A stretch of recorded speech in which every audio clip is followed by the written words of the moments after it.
بسم اللہ الرحمن الرحیم۔ السلام علیکم ورحمۃ اللہ وبرکاتہ۔ ناظرین گرامی، ہاروت اور ماروت کا قصہ۔ حضرت ادریس علیہ السلام کے زمانے میں انسان بہت بدعمل ہو گئی تھی۔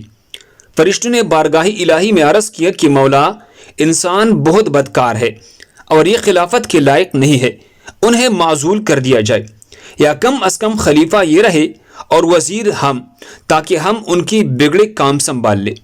رب تعالیٰ کا ارشاد ہوا کہ اس کو غصہ اور شہوت دیا گیا ہے جس سے زیادہ گناہ کرتا ہے، اگر یہ چیزیں تم کو ملے تو بھی گناہ کرنے لگو۔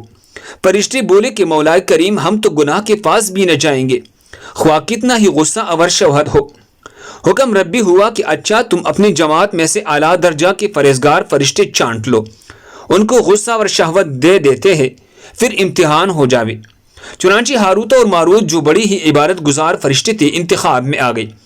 اللہ تعالیٰ نے ان کو یہ چیزیں یعنی غصہ اور شہوت دی، شہر بابل میں اتار دیا اور فرمایا تم قاضی بن کر لوگوں کا فیصلہ کیا کرو، روزانہ اسم اعظم کے ذریعے شام کو آسمان پر آ جایا کرو۔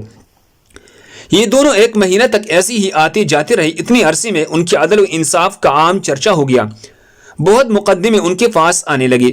ایک روز ایک نہایت حسین و جمیل عورت نے، جس کا نام زہرا تھا، یہ ملک فارس کے رہنے والی تھی، اس نے اپنے خدا خاون کے خلاف مقدمہ دائر کیا۔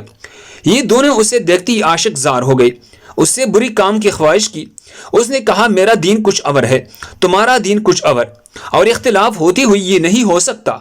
نیز میرا شوہر بہت غیرت مند ہے، اگر اسے خبر لگ گئی تو مجھے قتل کر دے گا، لہٰذا پہلے تو آپ میرے بت کو سجدہ کرو، پھر میرے شوہر کو قتل کرو، پھر میں تمہارے اور تم میرے۔ انہوں نے انکار کر دیا۔ وہ چلی گئی، مگر ان کے دل میں اس کے عشق کی آگ بھڑک گئی۔ آخر اسے پیغام بھیجا کہ ہم تیرے گھر آنا چاہتے ہیں۔ سر آنکھوں پر یہ دونوں اس کے گھر پہنچ گئی۔ اس نے اپنے آپ کو آراستہ کیا اور ان سے بولی کہ یا تو آپ لوگ مجھے اسم اعظم سکھا دے، یا بت کو سجدہ کرے، یا شوہر کو قتل کرے، یا شراب پی لے۔ انہوں نے سوچا کہ اسم اعظم اسرار الہی ہے، اس کو ظاہر کرنا بہت ظلم ہے، بت پرستی کرنا شرک ہے، اور قتل حق العباد، اور شراب لاؤ شراب پی لیں گے۔ چنانچہ شراب پی لی۔ جب شراب پی کر مست ہو گئی، زہرا نے ان سے بت کو سجدہ بھی کروا لیا، اپنے شوہر کو قتل بھی اور اسم اعظم بھی پوچھ لیا۔ زہرا تو اس اسم اعظم پڑھ کر صورت بدل کر آسمان پر پہنچ گئی۔ حق تعالیٰ نے اس کی روح کو زہرا ستارہ سے متصل کیا اور اس کی شکل زہرا ستارہ کی طرح ہو گئی۔ جب ان کا نشہ اترا تو یہ اسم اعظم بول چکے تھے اور اپنی کی پر نادم و شرمندہ تھے۔ حق تعالیٰ نے فرشتوں سے فرمایا انسان میرے تجلی سے دور رہتا ہے۔ یہ دونوں شام کو حاضر بارگاہ ہوتے تھے، پھر بھی شہوت سے مغلوب ہو کر سب کچھ کر بیٹھے۔ اگر انسان سے گناہ سرزد ہو تو یہ کیا تعجب ہے۔ تمام فرشتوں نے اپنی خطا کا اقرار کیا اور زمین والوں پر بجائے لان تان کرنے کی ان کے لیے دعائے مغفرت کرنے لگے۔ قرآن فرماتا ہے والملائکۃ یسبحون بحمد ربہم ویستغفرون لمن فی الارض۔ پھر یہ دونوں حضرت ادریس علیہ السلام کی بارگاہ میں حاضر ہوئے، شفاعت کی طالب ہوئی۔